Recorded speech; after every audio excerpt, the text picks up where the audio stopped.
have you been hearing from people at Mar-a-Lago on what they're viewing on when it comes to Hegseth's likelihood to get confirmed at this moment?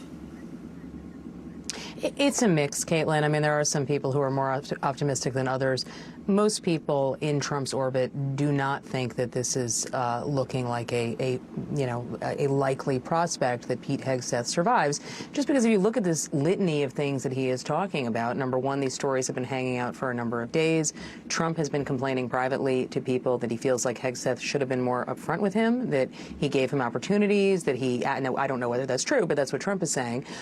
We also know, some of these things didn't come up in a vet that the Trump folks say that they did of Hegseth. Having Hegseth's mother speaking to Trump, clearly she was speaking to the audience of one. She began that interview directing her remarks to Trump, and so she knew what she was supposed to say. Will it be enough? I don't know. Most people around Trump are pretty skeptical, and once he starts talking about possible replacements, it's hard to see why senators who are already skeptical would be like, oh, okay, now I'm going to go along with this.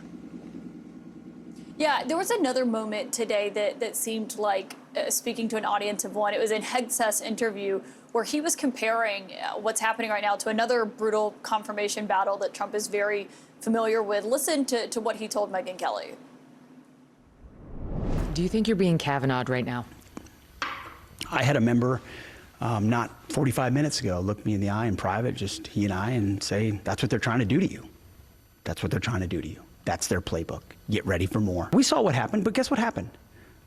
Kavanaugh stood up, and he fought, and he won.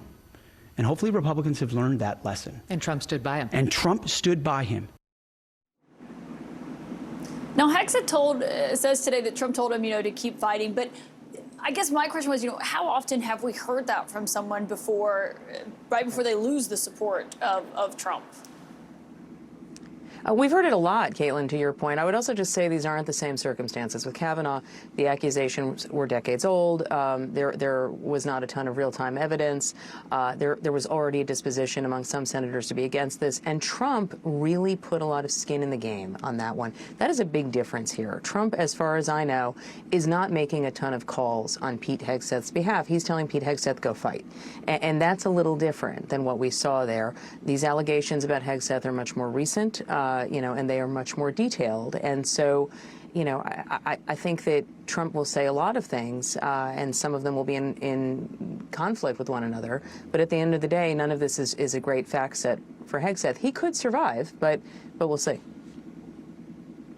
Yeah, and we also heard, a lot of questions today from Republican senators about the allegations of excessive drinking from Hegseth.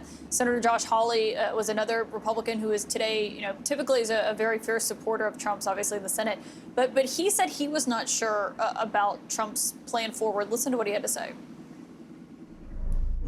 I was supposed to sit down with him tomorrow, but they canceled that meeting, so I don't know where things stand at the moment. Do you think he's going to withdraw? I don't know, but listen, the president, they give the president a lot of deference here. I've said I'll support folks. My presumption is I'll support whoever he wants and thinks is going to be great for his cabinet. It's not 100% clear to me who he wants as Secretary of Defense right now. That sounded notable given, we've heard from some of these senators saying, let him have his confirmation hearing. Let's see what he has to say, to Hawley saying today, I don't know who Trump wants to be defense secretary. Right, and that's my point from before, Caitlin, that, if Trump is very actively discussing other options, and I know this from multiple sources, I'm sure you do too, Ron DeSantis is one of them.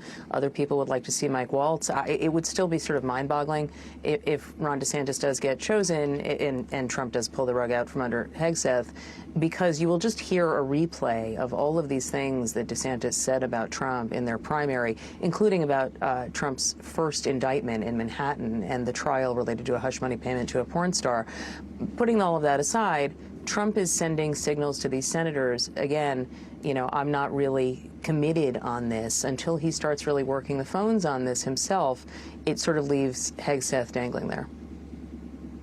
Yeah, can we talk about the DeSantis aspect of this? Because, Trump is considering a few other people. There's Joni Ernst's name has been thrown around, Bill Hagerty's, and obviously, but having a conversation with Ron DeSantis about this job, it's just obviously struck so many people in Trump's orbit. I know he had kind of talked about DeSantis putting him at the Department of Homeland Security a few weeks ago when he was going through these nominations. But the idea that he had a conversation with someone who was one of his fiercest critics about a year and a half ago is quite notable for this moment. Yeah, look, it's the kind of thing Donald Trump loves, right? He has told people that privately that it would be a big story if he brought in somebody who he had this feud with in a primary, but it would be a big story because he's a conquest, and he's somebody who Trump not just beat but trounced in those primaries. Ron DeSantis is the person who the New York Post had put on their front page in 2022 as the future, and that obviously did not last. So I understand why.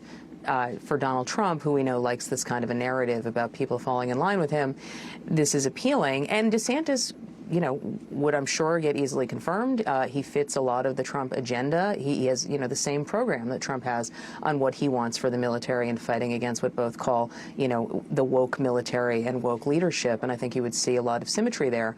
But it would be a culture clash between DeSantis's world, DeSantis's way of running things, and Trump's. Yeah, absolutely. Maggie Haberman, thank you for your reporting as always.